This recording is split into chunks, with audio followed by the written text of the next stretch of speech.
Hello students. First of all, let's recall what we have learned before starting new session. Yesterday and the day before yesterday, means in the last two videos, we have discussed about factors that have enabled the globalization. First we counted technology in transportation, rapid transportation and very efficient, so cheaper. Second, we have seen technology in information and communication. So as we know that information technology, due to information technology, sharing information as well as communication nowadays became cheaper, faster, and that also cheaper means almost like negligible price, negligible rates. So those are advantages too. And the third one we have seen in the last video about liberalization. Liberalization means here removing barriers or restrictions set up by the government, what is known as liberalization. And why did the government set up the restrictions, and why government had removed gradually, which we have learned before. If you remember that we have taken example of Chinese goods yesterday, and even in present time we know that the clashes between countries, and if you have heard news about the trade wars between China and America. So what are those things? Because here liberalization of foreign trade and investment actually supported by that international organizations. An Indian decision on liberalization that was also supported by some international organizations.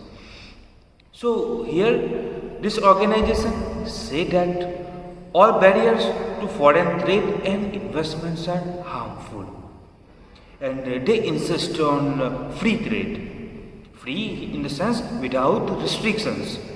So there should be no restriction, no barriers.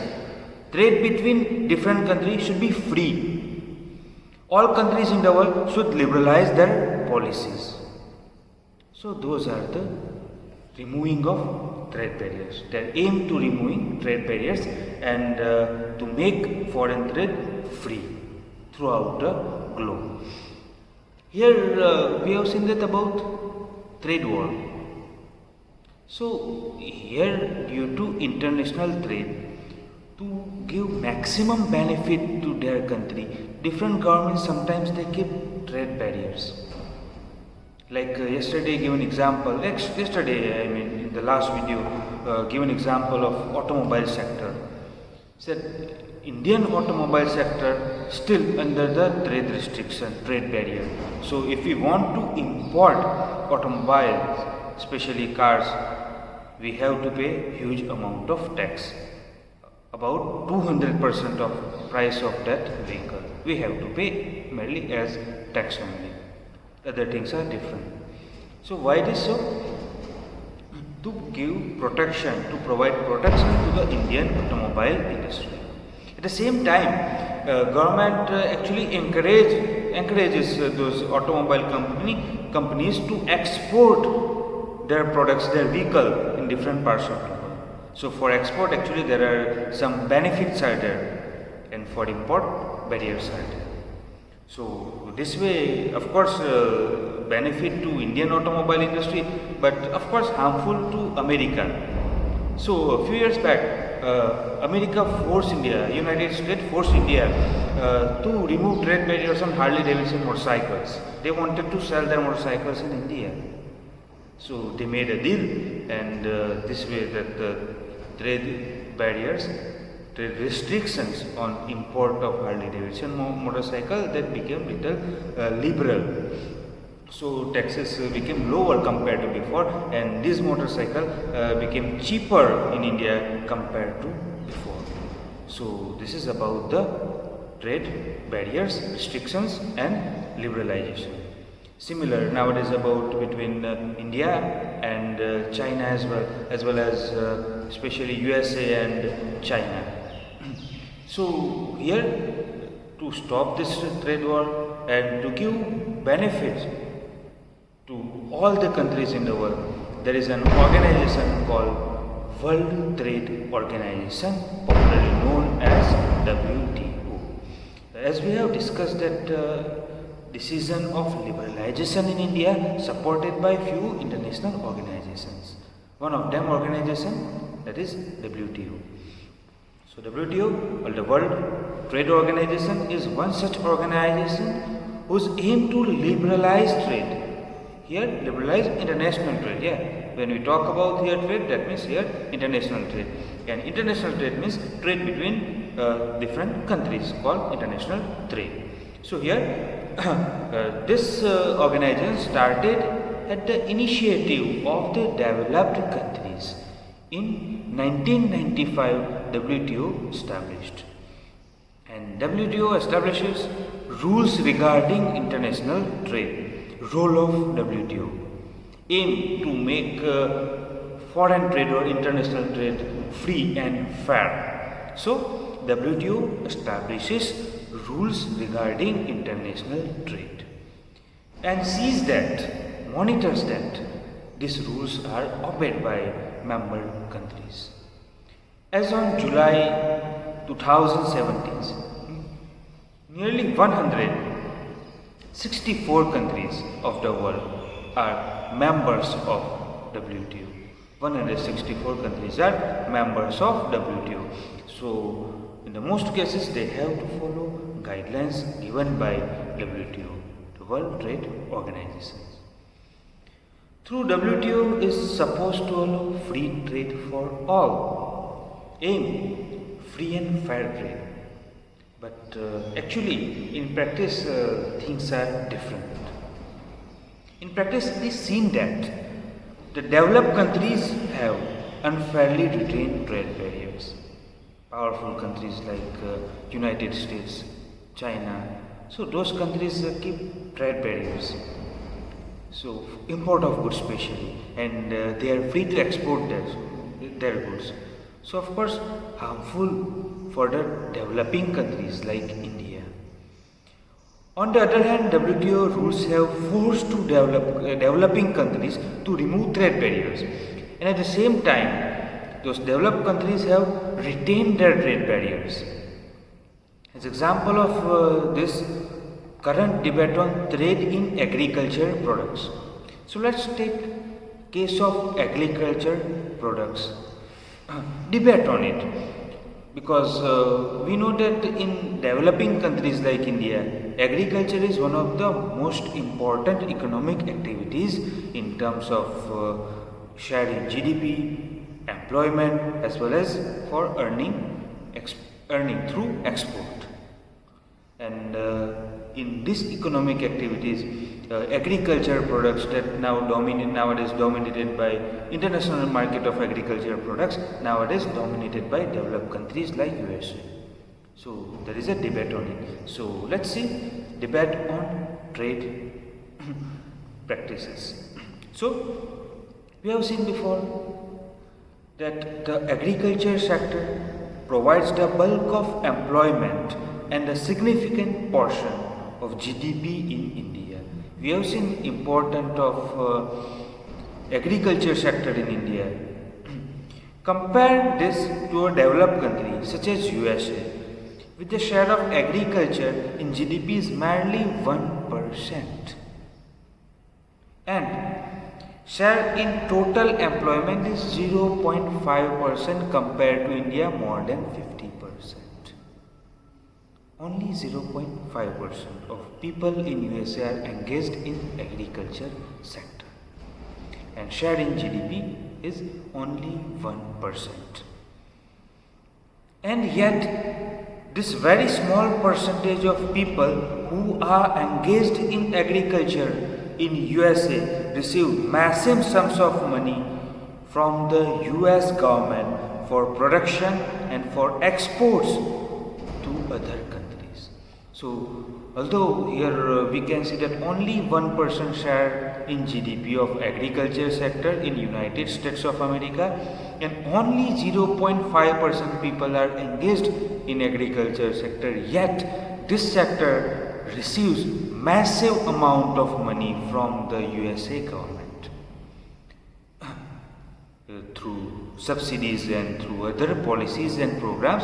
Government of United States of America provides massive amount of money to agriculture sector. They want to keep the agriculture sector powerful sector, even though tiny in USA. But so as a result, we can see that those farmers in USA they are rich.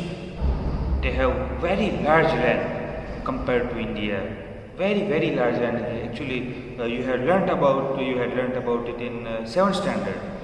They are not actually farmers, but they are entrepreneurs, they are businessmen. They have of course very large land, very different kind of machines they have, like harvester, tractor, irrigation system, generator, genset. Even they have small planes for spraying pesticides and all. They are rich, and they can able to invest more capital because they get subsidies from USA government. As a result, massive production they get from agriculture, cotton, wheat and many other things. So population of United States of America is less.